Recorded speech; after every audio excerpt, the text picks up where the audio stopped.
विधान परिषदेच्या निवडणुकीमध्ये आपलं अस्तित्व संपलेलं आहे हे संजय राऊतांनी मान्य केलं, त्याबद्दल त्यांचं मनापासून अभिनंदन. ज्या पद्धतीनं महाराष्ट्रातल्या जनतेनं महापालिका जिल्हा परिषदेच्या निवडणुकीमध्ये तुम्हाला भोपळा दिलाय, आता हा भोपळा मिळाला आणि या भोपळा हाती घेऊन आता काही होणार नाही, हे एक प्रकारे संजय राऊतांनी मान्य केलंय. जरा हर्षवर्धन सपकाळांना देखील संजय राऊतांनी सांगावं की आपल्याला भोपळा मिळालाय आणि हा भोपळा स्वीकारण्याची तयारी ठेवा. संजय राऊत असं म्हणाले की त्यांना खुमखुमी असेल तर लढू द्या. संजय राऊत, काँग्रेसची खुमखुमी देखील जिरलेली आहे, तुमची खुमखुमी देखील जिरलेली आहे. आता संजय राऊतांनी मान्य केलंय की आम्ही पुढच्या 5 वर्षाच्या निवडणुकांची तयारी केली पाहिजे, आता कुठलीही निवडणूक लढली नाही पाहिजे. परंतु एक गोष्ट लक्षात ठेवा, येणाऱ्या काळामध्ये देखील तुम्ही ज्या पद्धतीनं वागताय, ज्या पद्धतीने वेगवेगळे पक्ष संपलेत असे भविष्यवाणी करतायत, तुमची अवस्था अतिशय वाईट होईल आणि तुमचा संपूर्ण पक्ष हा लयाला जाईल किंवा काँग्रेसमध्ये विलीन होईल. नीट परीक्षा सुरळीत व्हावी म्हणून काही केंद्रीय यंत्रणांची मदत घेतली असेल तर संजय राऊत तुमचा पोटशूळ का उठतोय? कारण तुम्हाला माहित आहे की या प्रकरणामध्ये काँग्रेसनं महाराष्ट्रामध्ये पेपर फोडला. काँग्रेसचे लागेबंदे असलेले शिवराज मोटेगावकर हा आज जेलमध्ये आहेत, सीबीआयच्या ताब्यामध्ये आहे. तुम्ही या प्रकरणामध्ये काँग्रेसला चकार शब्दांनी प्रश्न विचारत नाहीत, राहुल गांधींना चकार शब्दांनी प्रश्न विचारणार नाहीत. तुमच्यात हिंमत असेल तर मोठेगाव प्रकरणामध्ये राहुल गांधी यांना जाब विचारा आणि मग भारतीय जनता पार्टीवर टीका करा. भारतीय जनता पार्टीचा आणि या पेपर फुटी प्रकरणाचा काहीही संबंध नाही. नीट प्रकरणामध्ये विद्यार्थ्यांचं मानसिक संतुलन बिघडलेलं नाही. संजय राऊत, तुमचं मानसिक संतुलन बिघडलंय. जे काही अड्डे होते त्याच्यावर सर्जिकल स्ट्राईक करण्याचं काम हे महाराष्ट्र सरकारनं केलं, केंद्र सरकारनं केलंय. त्यामुळं या प्रकरणामध्ये कुठेही मुख्यमंत्री असतील किंवा केंद्रीय मंत्री असतील, आपली जबाबदारी झटकत नाहीत, तर त्यांच्यावर कारवाई करण्याची हिंमत दाखवली जाते, सर्जिकल स्ट्राईक करण्याची हिंमत दाखवली जाते. तुम्ही मात्र निराशेच्या गर्दीत गेल्यात आणि वैफल्यग्रस्त झालात, हे पुन्हा एकदा सिद्ध झालंय. यांचा पक्ष संपणार, त्यांचा पक्ष बुडणार, यांचा पक्ष भाजपात विलीन होणार, ही भविष्यवाणी संजय राऊतांनी बंद केली पाहिजे. महाराष्ट्रातल्या जनतेनं तुमचा पक्ष संपवलाय, त्याकडे लक्ष द्या. राहुल गांधींकडनं तुम्ही सुपारी घेतली की येणाऱ्या काळामध्ये उभाटा गट हा काँग्रेसमध्ये विलीन केला जाणार आहे. त्यामुळं काँग्रेसमध्ये उभाटा गट विलीन करण्यासाठी संजय राऊत तुम्ही प्रयत्न करतायत, हे देखील महाराष्ट्रातल्या जनतेनं ओळखलेलं आहे. आपण आपल्या पक्षाची अवस्था काय झाली ते बघा. राष्ट्रवादी काँग्रेस चालवण्यासाठी सुनेत्राताई समर्थ आहेत आणि शिवसेना चालवण्यासाठी एकनाथजी शिंदे समर्थ आहेत. तुम्ही उभाटा गटाकडे लक्ष द्या.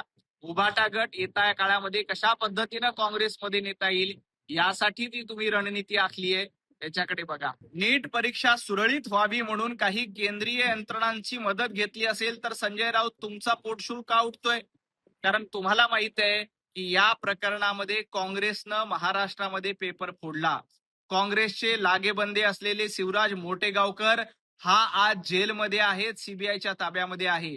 तुम्ही या प्रकरणामध्ये काँग्रेसला चकार शब्दांनी प्रश्न विचारत नाहीत, राहुल गांधींना चकार शब्दांनी प्रश्न विचारणार नाहीत. तुमच्यात हिंमत असेल तर मोठेगाव प्रकरणामध्ये राहुल गांधी यांना जाब विचारा आणि मग भारतीय जनता पार्टीवर टीका करा. भारतीय जनता पार्टीचा आणि या पेपर फुटी प्रकरणाचा काहीही संबंध नाही. विधान परिषदेच्या निवडणुकीमध्ये आपलं अस्तित्व संपलेलं आहे हे संजय राऊतांनी मान्य केलं, त्याबद्दल त्यांचं मनापासून अभिनंदन. ज्या पद्धतीनं महाराष्ट्रातल्या जनतेनं महापालिका जिल्हा परिषदेच्या निवडणुकीमध्ये तुम्हाला भोपळा दिलाय, आता हा भोपळा मिळाला आणि या भोपळा हाती घेऊन आता काही होणार नाही, हे एक प्रकारे संजय राऊतांनी मान्य केलंय. जरा हर्षवर्धन सपकाळांना देखील संजय राऊतांनी सांगावं की आपल्याला भोपळा मिळालाय आणि हा भोपळा स्वीकारण्याची तयारी ठेवा. संजय राऊत असं म्हणाले की त्यांना खुमखुमी असेल तर लढू द्या. संजय राऊत, काँग्रेसची खुमखुमी देखील जिरलेली आहे, तुमची खुमखुमी देखील जिरलेली आहे. आता संजय राऊतांनी मान्य केलंय की आम्ही पुढच्या 5 वर्षाच्या निवडणुकांची तयारी केली पाहिजे, आता कुठलीही निवडणूक लढली नाही पाहिजे. परंतु एक गोष्ट लक्षात ठेवा, येणाऱ्या काळामध्ये देखील तुम्ही ज्या पद्धतीनं वागताय, ज्या पद्धतीने वेगवेगळे पक्ष संपलेत असे भविष्यवाणी करतायत, तुमची अवस्था अतिशय वाईट होईल आणि तुमचा संपूर्ण पक्ष हा लयाला जाईल किंवा काँग्रेसमध्ये विलीन.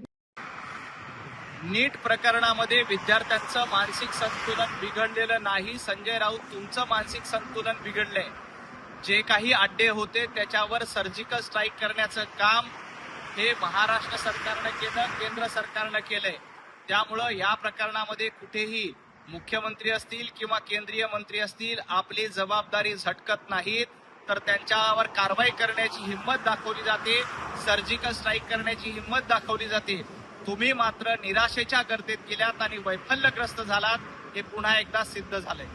यांचा पक्ष संपणार, त्यांचा पक्ष बुडणार, यांचा पक्ष भाजपात विलीन होणार, ही भविष्यवाणी संजय राऊतांनी बंद केली पाहिजे. महाराष्ट्रातल्या जनतेनं तुमचा पक्ष संपवलाय, त्याकडे लक्ष द्या.